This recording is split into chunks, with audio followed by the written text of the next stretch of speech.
नमस्कार बच्चों, हम पिछले पीरियड में समावेता पढ़ रहे थे। उदाहरण को फिर से देखिएगा। श्रृंखला समावेता का उदाहरण हम देख रहे थे C4H10O। इस अणु सूत्र को हम तीन तरह से लिख सकते हैं। फिर से देखिएगा।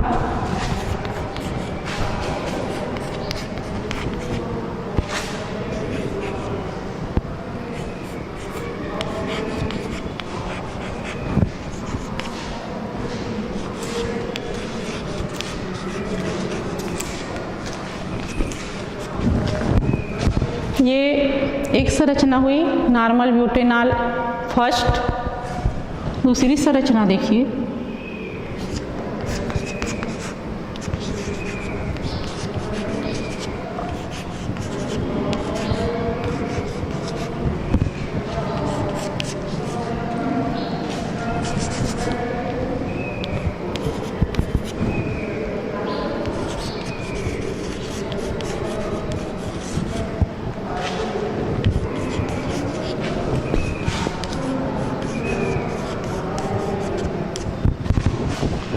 Methyl propanol first. और तीसरी संरचना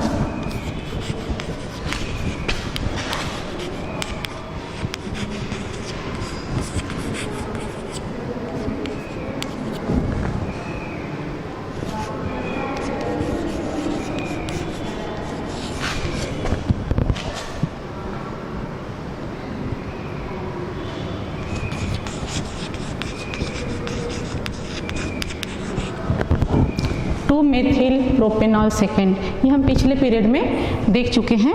इसके पश्चात हम पोजीशन आइसोमेरिज्म या स्थान समावेता देखेंगे।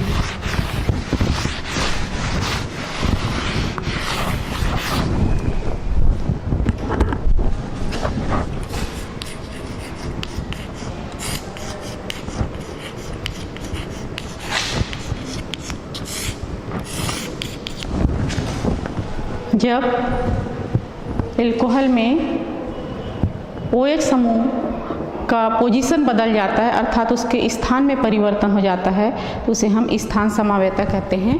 देखिए, अणु सूत्र C3H8O।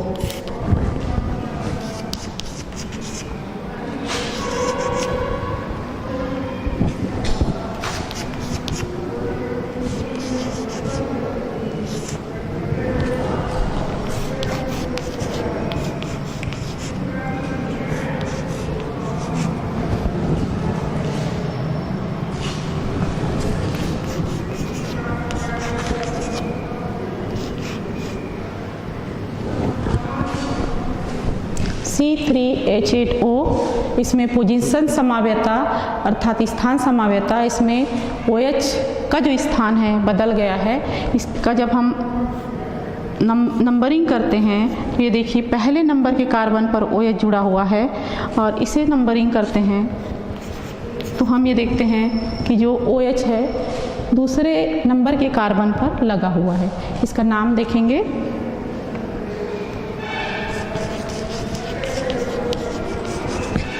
प्रोपेनॉल फर्स्ट और ये है प्रोपेनॉल सेकेंड।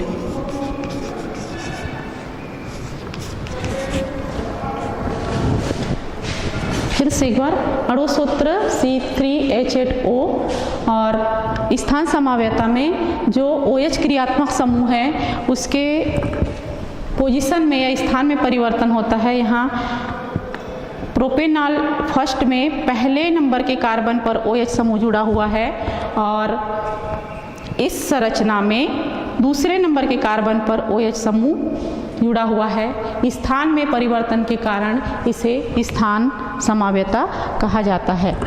तीसरा प्रकार है क्रियात्मक समावेता।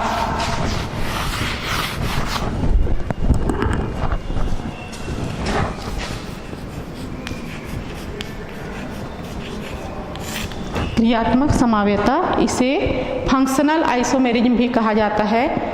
जब अणु सूत्र समान हो किंतु संरचना सूत्र में क्रियात्मक समूह भिन्न भिन्न हो तो उसे क्रियात्मक समावेता कहते हैं। देखिएगा,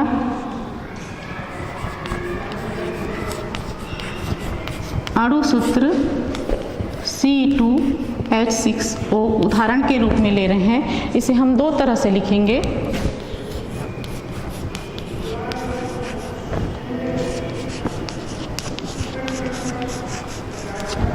दोनों उदाहरणों को आप ध्यान से देखिए।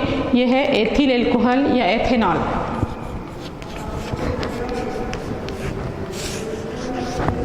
इस संरचना सूत्र में OH क्रियात्मक समूह है और नीचे देखिए डाई मेथिल ईथर, इसमें क्रियात्मक समूह ईथर है।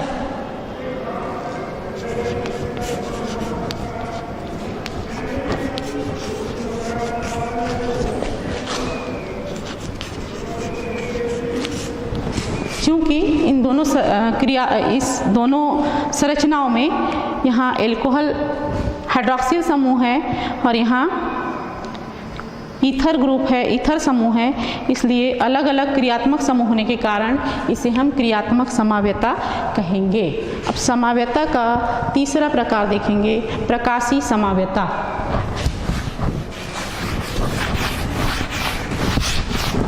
प्रकाशीय समाव्यता में अणु सूत्र समान रहता है, किंतु इसमें जो OH समूह है वो या तो दक्षिणावर्त हो जाता है या वामावर्त हो जाता है, जिसे डेस्टा रोटेटरी या लियो रोटेटरी कहते हैं। दूसरे शब्दों में जो डेस्टा रोटेटरी है उसे, अर्थात जो दक्षिणावर्त है उसे धन चिन्ह से प्रदर्शित करते हैं और जो लियो रोटेटरी अर्थात वामावर्त है उसे ऋण चिन्ह से प्रदर्शित करते हैं। उदाहरण देखिएगा, अणु सूत्र C4H10O।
इन दोनों उदाहरणों में हम देखते हैं कि जो OH की पोजीशन है ये इसमें डेस्टा रोटेटरी है अर्थात दक्षिणावर्त है और इसमें OH की पोजीशन वामावर्ती अर्थात लियो रोटेटरी है, इसलिए ये प्रकाशीय समाव्यता होगा।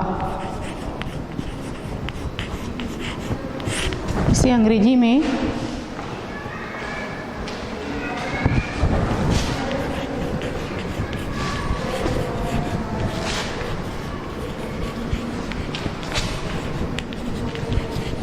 ऑप्टिकल आइसोमेरिज्म कहा जाता है।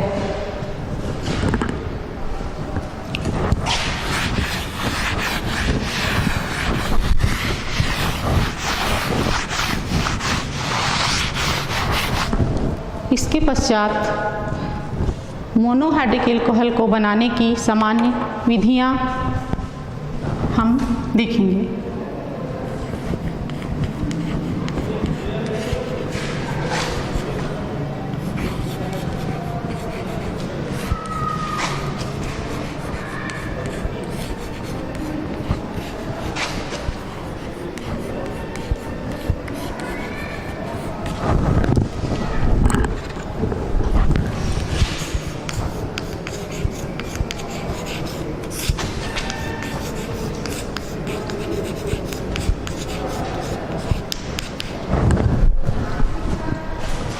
मोनोहाइड्रिक एल्कोहल बनाने की सामान्य विधियाँ। बहुत सी विधियों के द्वारा मोनोहाइड्रिक एल्कोहल को बनाया जा सकता है, जिसमें से पहली विधि हम देखते हैं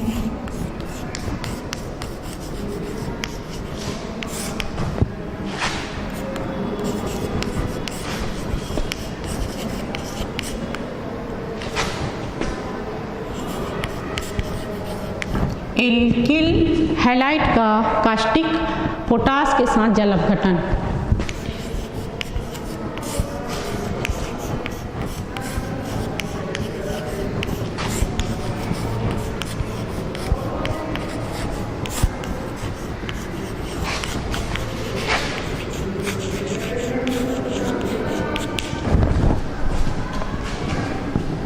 एल्किल हैलाइड का एक उदाहरण लेते हैं,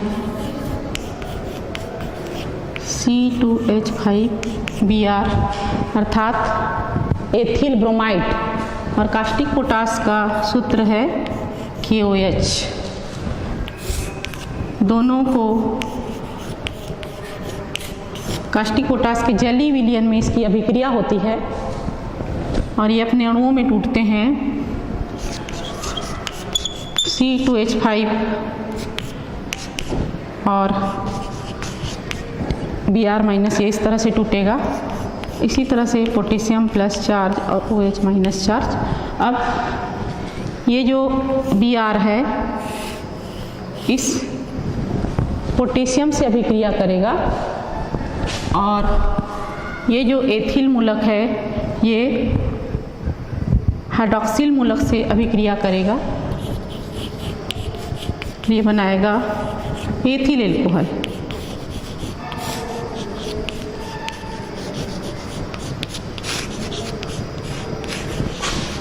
साथ में पोटेशियम ब्रोमाइड भी बनता है। तो ये देखिए इस अभिक्रिया में कास्टिक पोटास के साथ एल्किल हैलाइड, जिसमें मैंने लिया है एथिल ब्रोमाइड,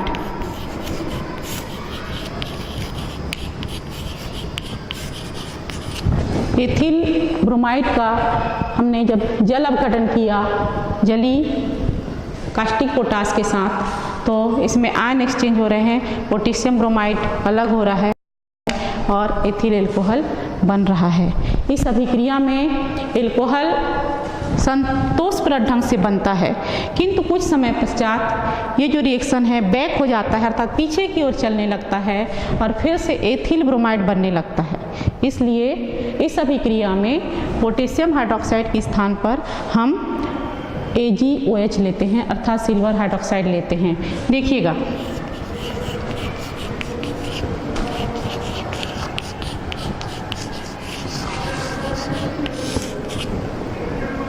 इसका भी हम जलीय विलयन लेते हैं, सिल्वर हाइड्रोक्साइड। यहाँ पर भी AgBr अलग हो जाएगा और हमको एथिल एल्कोहल प्राप्त होगा, C2H5OH। ये एथिल एल्कोहल हमको प्राप्त हुआ। इस तरह से एल्किल हैलाइड के कास्टिक पोटास के साथ जल अपघटन करने पर या फिर एथिल एल्कोहल अर्थात एल्किल हैलाइड का सिल्वर हाइड्रोक्साइड के साथ जल अपघटन करने पर हमको एल्कोहल प्राप्त होता है। एक दूसरी विधि देखेंगे इसके पश्चात।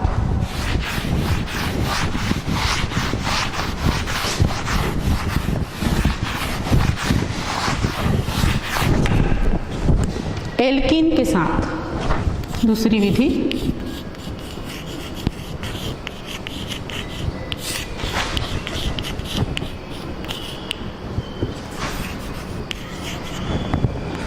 एल्कीन्स जैसा कि नाम से स्पष्ट है, यहाँ पर ई है अर्थात डबल बॉन्ड होगा। एथिलीन लेते हैं उदाहरण, ये किसका सूत्र है? एथिलीन का।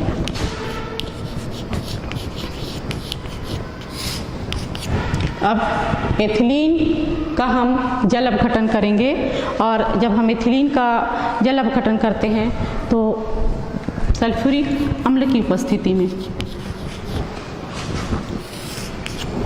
सल्फ्यूरिक अम्ल की उपस्थिति में एथिलीन की अभिक्रिया करवाते हैं 75 से 80 डिग्री सेल्सियस पर, और इसके लिए एक निश्चित दाब पर इसको अभिक्रिया करवाया जाता है। तो हम ये देखते हैं कि ये जो डबल बॉन्ड है टूट जाता है। इसको देखिएगा, सल्फ्यूरिक अम्ल इस तरह से टूटेगा अपने बॉन्ड में, H+ और HSO4 माइनस, और ये जो टूटा हुआ हाइड्रोजन है यहाँ जो डबल बॉन्ड है उसको ब्रेक करेगा, तोड़ेगा, और ये जो हाइड्रोजन है यहाँ जुड़ जाएगा। ये CH2 था, ये 3 हो जाएगा, ये हाइड्रोजन यहाँ चला जाएगा, ये CH3 हुआ, और बाकी कंडीशन वैसी रहेगी। ये बाकी आयन जुड़ जाएंगे। ये योगात्मक अभिक्रिया है, इसमें पूरे आयन इसमें जुड़ गए, योगात्मक अभिक्रिया, और ये माध्यमिक यौगिक बना, और इस माध्यमिक यौगिक का फिर से जलीय अपघटन होता है। पानी के साथ इसकी अभिक्रिया करवाते हैं। पानी के साथ अभिक्रिया करवाने पर हम ये देखते हैं कि पानी इस तरह से ये प्लस चार्ज, ये माइनस चार्ज इसमें टूटेगा, और जो ये एल्किल मूलक है इस हाइड्रोक्साइड मूलक से रिएक्शन करके एल्कोहल बनाएगा।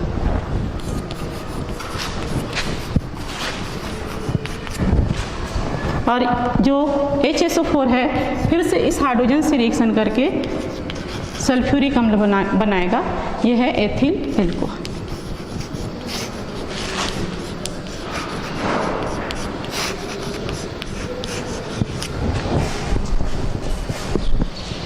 तो इस तरह से हमने देखा एल्कीन से भी हम सल्फ्यूरिक अम्ल के साथ क्रिया करवा के प्राप्त कर सकते हैं एथिल एल्कोहल। किंतु ये दोनों यौगिक हैं, इन्हें जब आप गर्म करेंगे तो इसके लिए जो कंडीशन होनी चाहिए 75 से 80 डिग्री सेल्सियस तक आप गर्म करेंगे, तभी योगात्मक अभिक्रिया हो पाएगा। उसके पश्चात इसका हम जल अपघटन करेंगे। इसके पश्चात तीसरी अभिक्रिया देखते हैं। बहुत सारी विधियां हैं, इसमें तीसरी विधि है एस्टर का जल अपघटन।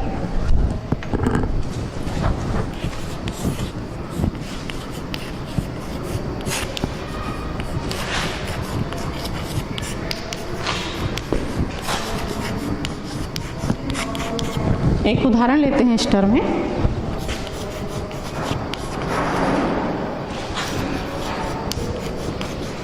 ये किस यौगिक का सूत्र है? Ethyl acetate.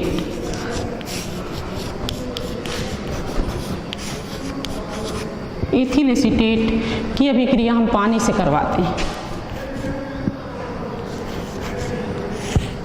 इसका जल अपघटन हुआ। जल अपघटन करने पर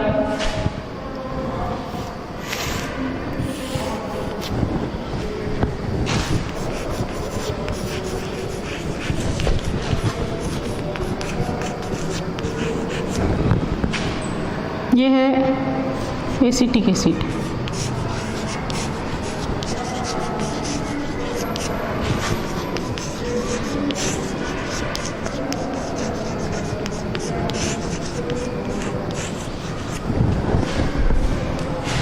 एथिल एसीटेट का हम जल अपघटन करवा रहे हैं। पानी के साथ ये अभिक्रिया किया और इसका जो ऋण आयन है इसके धन आयन से अभिक्रिया करके एस्टिक अम्ल बनाया और यह एथिल एल्कोहल बनाया। इसी तरह से चौथी विधि हम देखेंगे ईथर का जल अपघटन।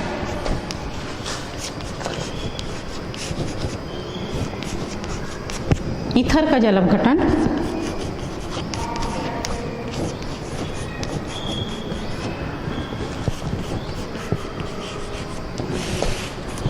इसके लिए भी इसमें हम गर्म करते हैं और इस अभिक्रिया में एक निश्चित दाब पर H2SO4 की उपस्थिति में अभिक्रिया करवाते हैं। देखिएगा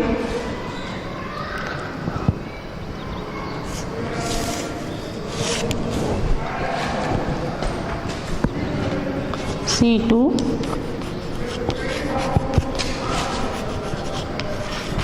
हमें दो प्रकार का इसमें प्राथमिक एल्कोहल प्राप्त हो रहा है। ये हमने लिया ethyl methyl ether,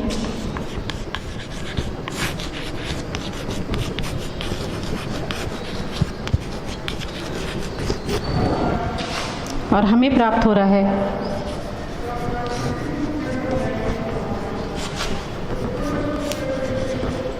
ethyl alcohol, और यह है मेथिल एल्कोहल। दो तरह के ईथर हमको प्राप्त हुए। इस तरह से हम देखते हैं कि जल अपघटन के द्वारा, जिसमें हमने बहुत तरह के जल अपघटन देखे, एस्टर का जल अपघटन देखा, ईथर का जल अपघटन देखा, और हमने एथिल एल्कोहल प्राप्त किया। इसके पश्चात हम कुछ अपचयन की अभिक्रियाएं भी देखेंगे।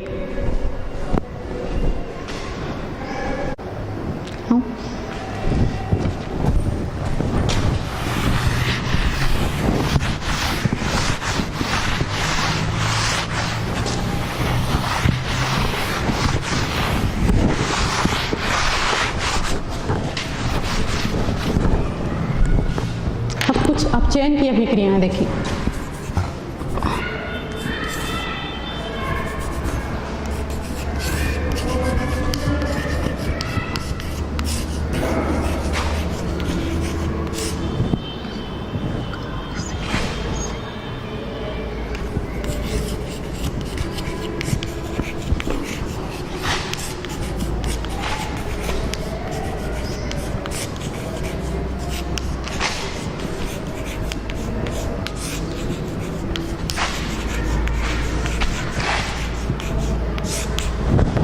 अब अगली विधि देखते हैं कार्बोक्जिलिक अम्ल और उनके व्युत्पन्नों का अपचयन। तो सबसे पहले हम ये जाने कि अपचयन क्या है। अपचयन अर्थात धन विद्युतीय तत्व का जुड़ना, जिसमें हम एक उदाहरण हाइड्रोजन का ले सकते हैं। हाइड्रोजन का जुड़ना, इसे हम अपचयन कहेंगे। तो हम विभिन्न उदाहरण लेते हैं, जिसमें सबसे पहले देखते हैं एसिटिक एसिड। एसिटिक एसिड का सूत्र है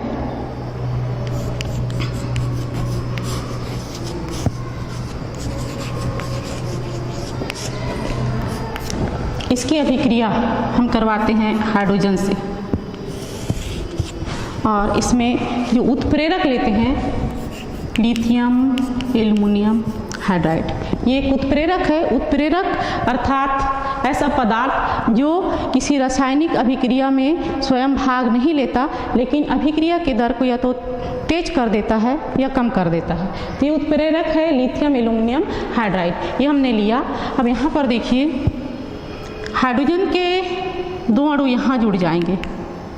इसको हम तोड़े मान लो, तो दो हाइड्रोजन यहाँ जुड़ जाएंगे। ये CH3 है, और इस C के बाद दो हाइड्रोजन यहाँ आ जाएंगे, और ये OH। और यहाँ का जो बचा हुआ एक ऑक्सीजन है, वो यहाँ बचे हुए दो हाइड्रोजन के साथ क्रिया करके पानी बनाएगा। ये हुआ ethyl alcohol.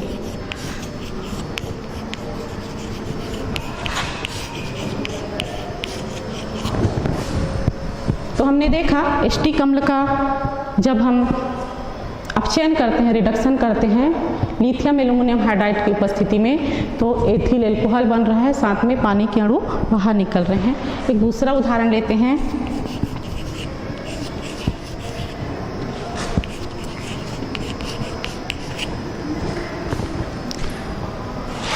CH3 ethyl acetate.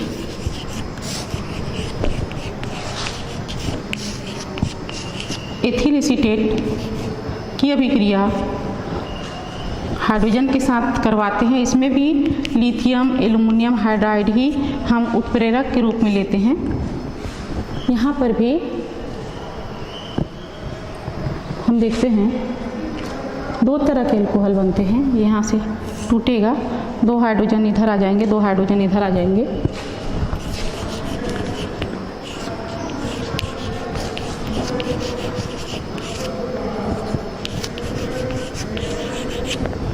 यह है मेथिल एल्कोहल।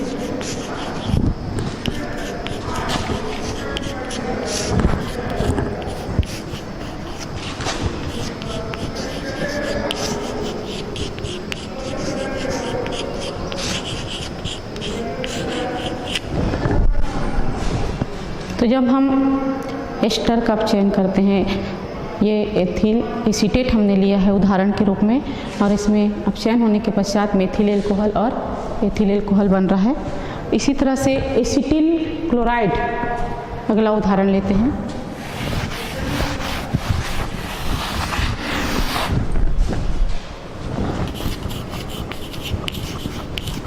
ये क्या है? Acetyl chloride.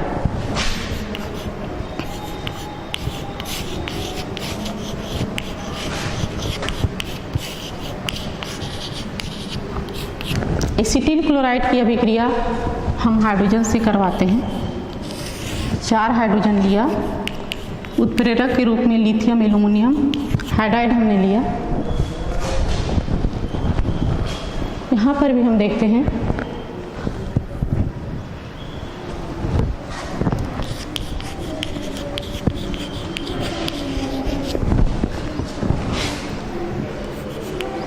यहाँ 2 अणु यहाँ आ जाते, 1 अणु यहाँ, और इस तरह से ये जो हाइड्रोजन है HCl बनाता है, एथिल एल्कोहल।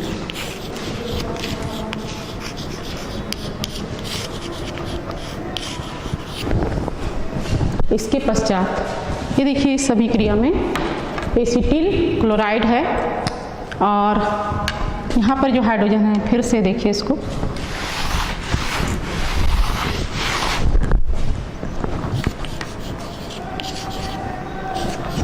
ये अपने आयनों में टूटेगा।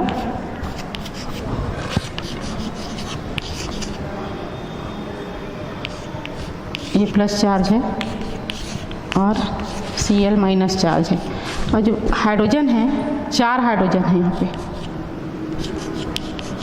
मैं 4 अलग अलग लिख रही हूँ। इसमें से जो 2 हाइड्रोजन हैं यहाँ आ जाएंगे और 1 हाइड्रोजन यहाँ आ जाएगा।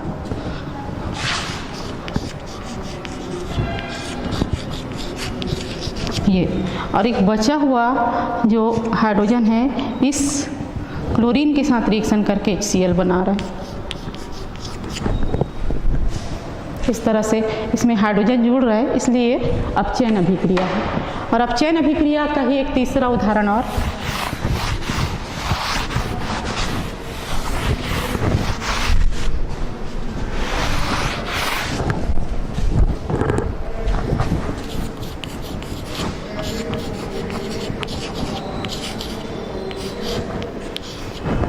एक किस यौगिक का संरचना सूत्र है? जी हाँ, एसिटिल एनहाइड्राइड।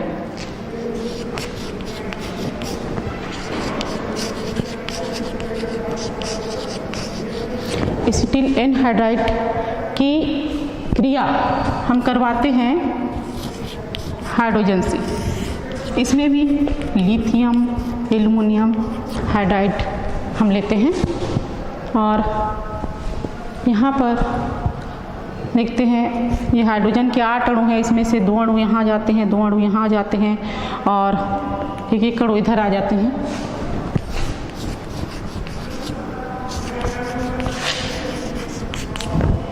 यहाँ पर ऑक्सीजन बचा,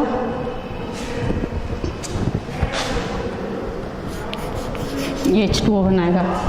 2 अणु 3 6 और ये 8 2 10। इस तरह से ये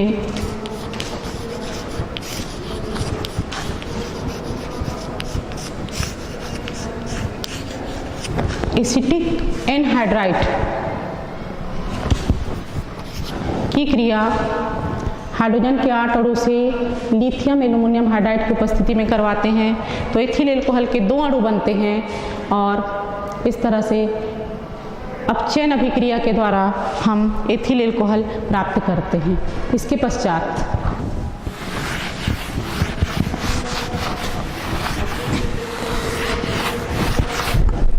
एथिलेमीन से हम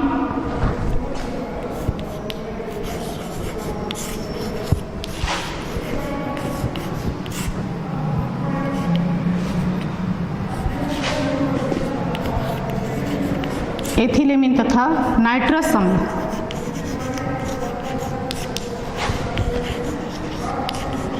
की क्रिया करवाते हैं। एथिलेमिन का सूत्र C2H5NH2 एथिलेमिन है और इसकी अभिक्रिया करवाते हैं नाइट्रस अम्ल से। तो इसको हम तोड़ेंगे।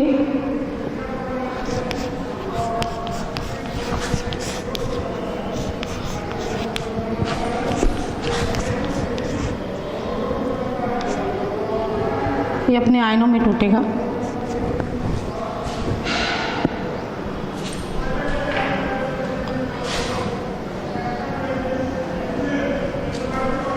इसको सीधा इसी तरह से लिखते हैं, यहाँ तोड़ के देखिएगा। ये जो एथिलेमिन है, ऑक्सीजन के 2 अणु हैं, इसमें से HONO हो जाएगा ये, और ये जो OH है इसके साथ क्रिया करेगा।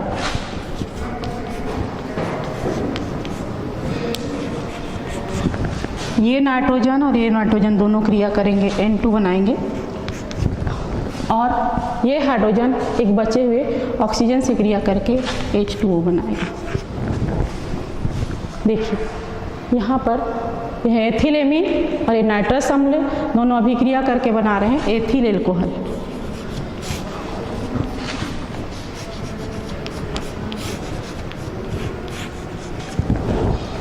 इसी तरह से हम एल्डिहाइड और कीटोन से भी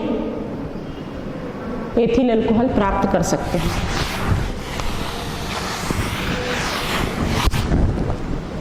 एल्डिहाइड और कीटोन से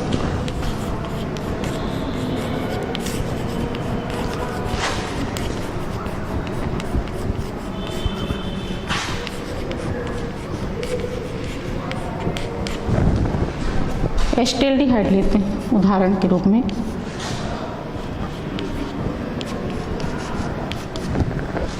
और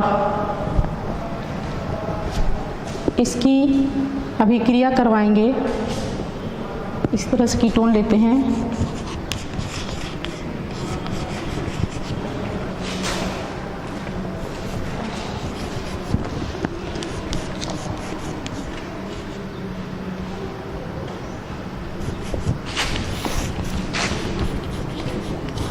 सोडियम और एथिल एल्कोहल की उपस्थिति में यह विक्रियाएं होंगी।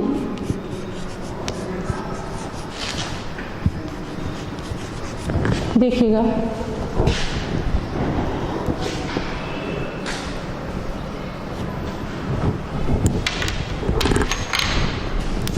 ये इसमें प्राथमिक एमीन बनेगा CH3 और ये 2 हाइड्रोजन इधर जुड़ आएंगे। H2 की सॉरी ये 2 हाइड्रोजन से अभिक्रिया करेगा, ये भी 2 हाइड्रोजन से, ये अपचयन अभिक्रिया है। इसमें CH3 और ये जो 2 हाइड्रोजन है यहाँ पर जुड़ जाएंगे OH। ये है प्राथमिक एल्कोहल बना, प्राथमिक एल्कोहल अर्थात एथिल एल्कोहल। अब यहाँ देखिए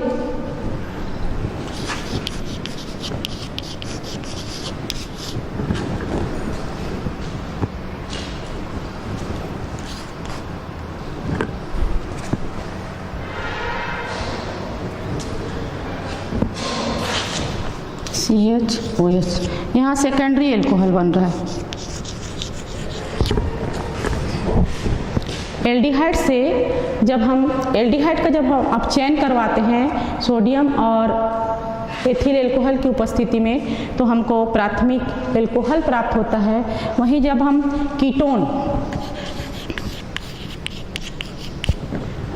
डाइमेथिल कीटोन है, इसकी अभिक्रिया करवाते हैं हाइड्रोजन से सोडियम और एथिल हाइड्रोक्साइड की उपस्थिति में तो हमको सेकेंडरी एल्कोहल प्राप्त होता है। इसी तरह से हम कार्बोहाइड्रेट के जल अपघटन से किण्वन से कार्बोहाइड्रेट का यदि हम किण्वन करते हैं, अगली अभिक्रिया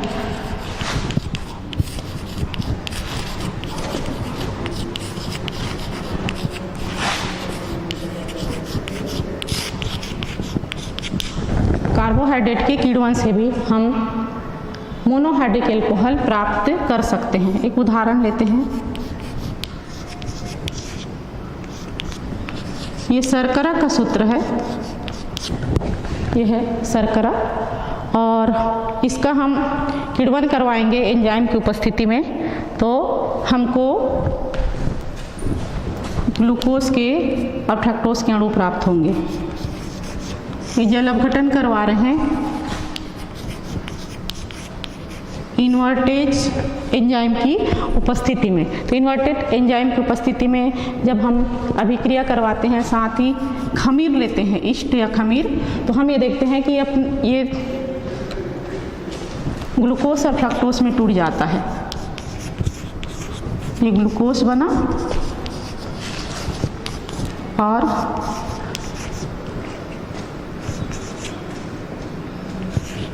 फ्रक्टोज।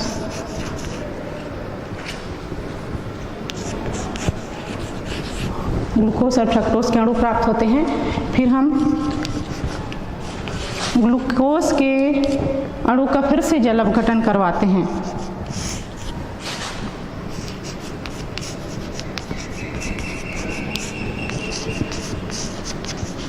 जाइमेस एंजाइम और ईस्ट की उपस्थिति में, तो हमको एथिल एल्कोहल के 2 अणु प्राप्त होते हैं। साथ ही हमको और प्राप्त होगा इसके साथ कार्बन डाइऑक्साइड का 2 अणु।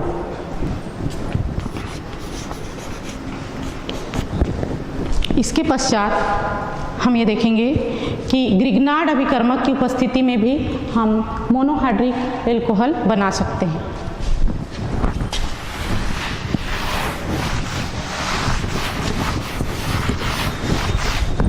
ग्रिग्नार्ड अभिकर्मक एक ऐसा अभिकर्मक है, ऐसा रिएजेंट है जिसकी उपस्थिति में तीनों एल्कोहल, प्राथमिक एल्कोहल, द्वितीयक एल्कोहल और तृतीयक एल्कोहल, तीनों प्रकार के एल्कोहल हम प्राप्त कर सकते हैं। उदाहरण देखिएगा।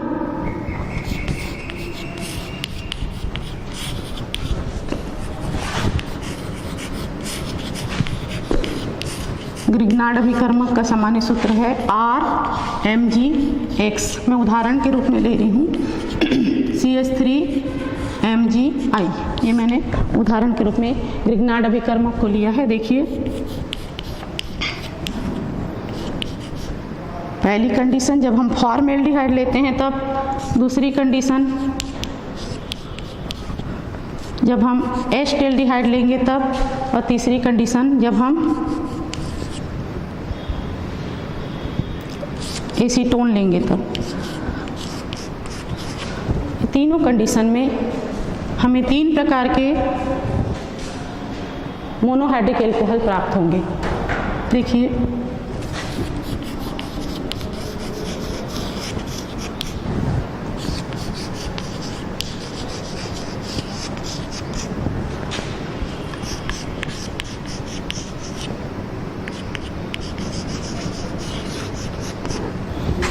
ये अभिक्रिया ईथर की उपस्थिति में होती है।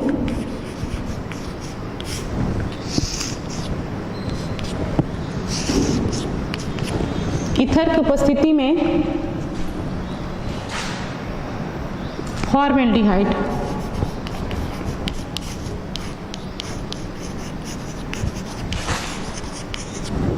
ग्रिग्नार्ड अभिकर्मक से अभिक्रिया करके एक माध्यमिक विलयन बनाता है। देखिए कैसे बनाता है, देखिएगा, ये कीटोन का जो बॉन्ड है ये टूटेगा यहाँ पे,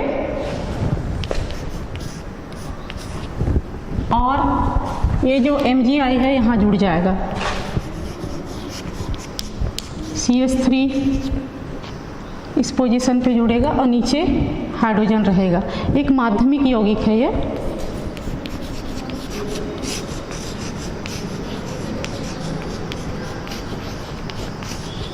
अब इस माध्यमिक यौगिक का हम जल अपघटन करवाएंगे, पानी के साथ क्रिया करवाएंगे, H+ OH-। अब देखिए यहाँ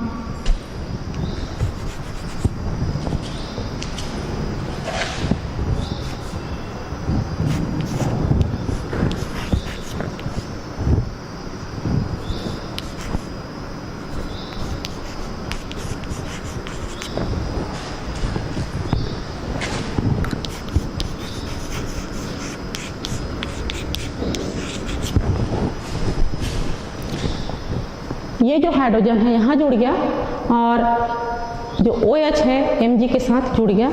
इस तरह से ये है CH3CH2OH, एथिल एल्कोहल।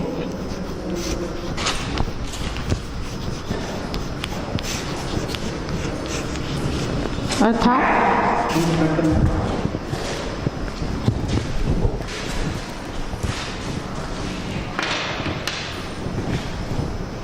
बंद करें।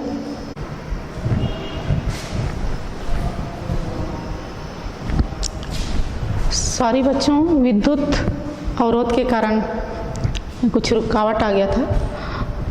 हम ये देख रहे थे ग्रिग्नार्ड अभिकर्मक के साथ जब फॉर्मेल्डिहाइड अभिक्रिया करता है तो हमको प्राथमिक एल्कोहल प्राप्त होता है। इसी तरह से हम यदि एस्टेल्डिहाइड लेते हैं,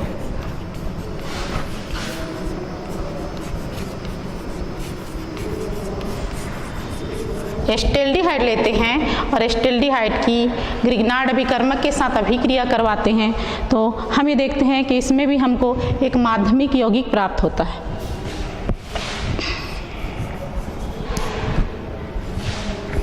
यहाँ पर भी देखिए बच्चों, ये जो डबल बॉन्ड है टूट जाएगा और ये जो MgI है O के साथ जुड़ जाएगा। CH3 साइड में जुड़ेगा और हाइड्रोजन अपने स्थान पर यथावत रहेगा। ये एक माध्यमिक यौगिक है।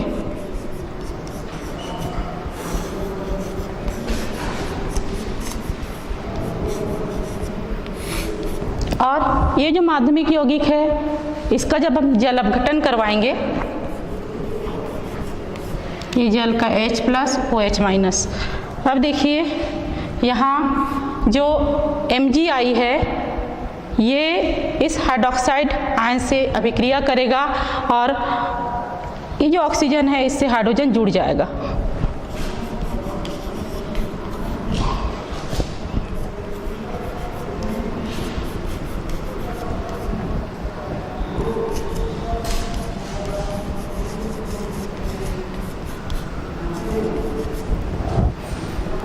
यहाँ आप देख रहे हैं 2 मेथिल ग्रुप है अर्थात सेकेंडरी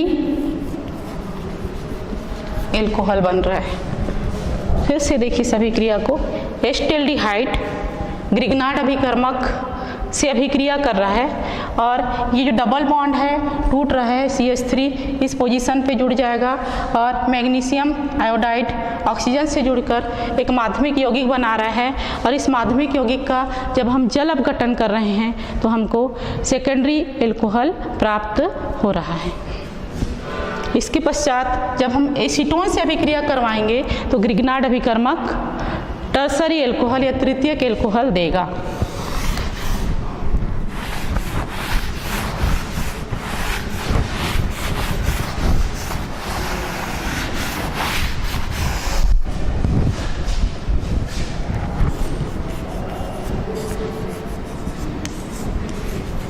ये सूत्र किसका है? एसीटोन का। एसीटोन से ग्रिग्नार्ड अभिकर्मक अभिक्रिया कर रहा है।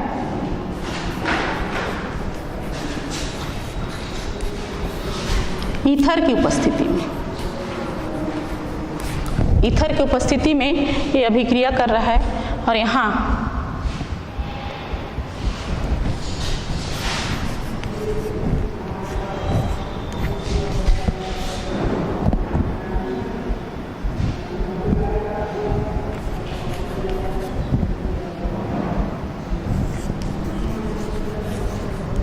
एक माध्यमिक विलयन बन रहा है।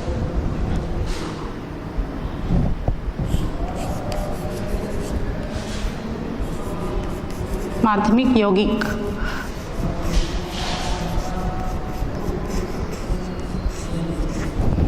अब इस माध्यमिक यौगिक का जब आप जल अपघटन करवाएंगे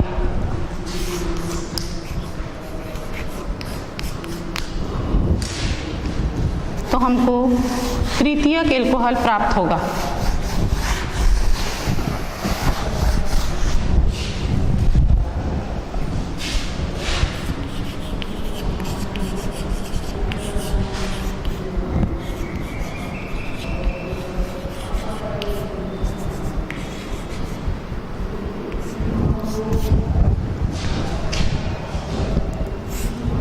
ये जो MgI है ये इस OH से अभिक्रिया करेगा।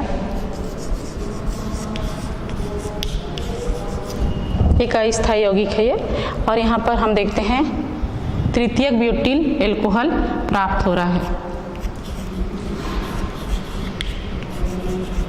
इस तरह से हम देखते हैं कि जो ग्रिग्नार्ड अभिकर्मक है, जब विभिन्न प्रकार के जो फॉर्मेल्डिहाइड है, एस्टेल्डिहाइड है और एसीटोन है, इनसे क्रिया करता है तो प्राथमिक, द्वितीयक और तृतीयक तीनों प्रकार के एल्कोहल देता है। इस तरह से हमने देखा मोनोहाइड्रिक एल्कोहल बनाने की सामान्य विधियां, और अगले पीरियड में हम इनके सामान्य गुणों का अध्ययन करेंगे। धन्यवाद।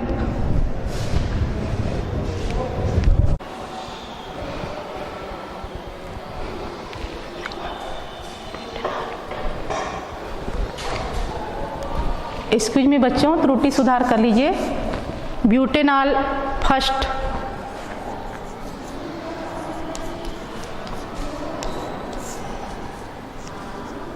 इसकी संरचना मैंने इस तरह से बनाई थी।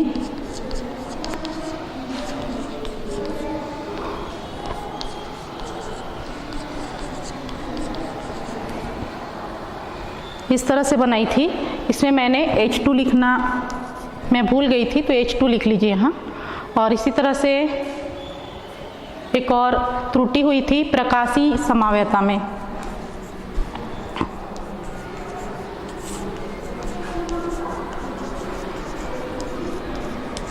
प्रकाशीय समावयता में इस तरह से त्रुटि हुई थी।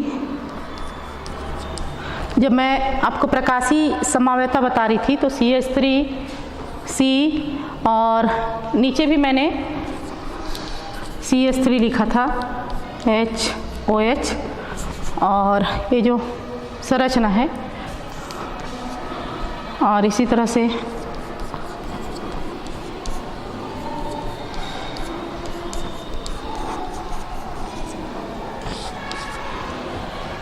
ये जो संरचना है, इसमें ये जो CH3 मैंने लिखा था, यहाँ पे C2H5 लिखना है, तो ये सुधार लीजिए C2H5।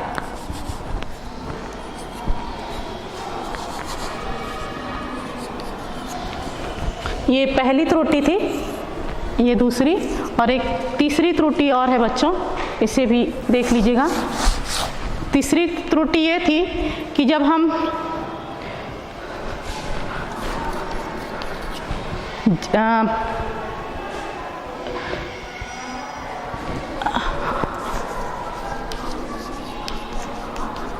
एथिल एसीटेट का जल अपघटन करते हैं लिथियम एल्यूमिनियम हाइड्राइड की उपस्थिति में, तो मैंने आपको ये कहा था कि इसमें आपको 2 एल्कोहल प्राप्त होते हैं, किंतु 2 एल्कोहल आपको प्राप्त नहीं होता।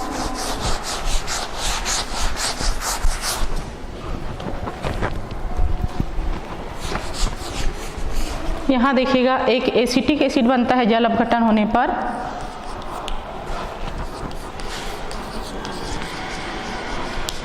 और एथिल एल्कोहल प्राप्त होता है। यहाँ पे मैंने CH3OH लिख दिया था और ये एथिल एल्कोहल लिख दिया था, तो ये सुधार लीजिए, इसको इस तरह से कर लीजिएगा। ये है एसिटिक एसिड,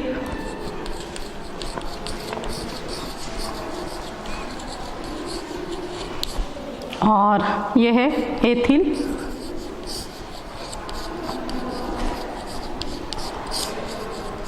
एल्कोहल। इसके अलावा मैंने ईथर का जब जल अपघटन हुआ था,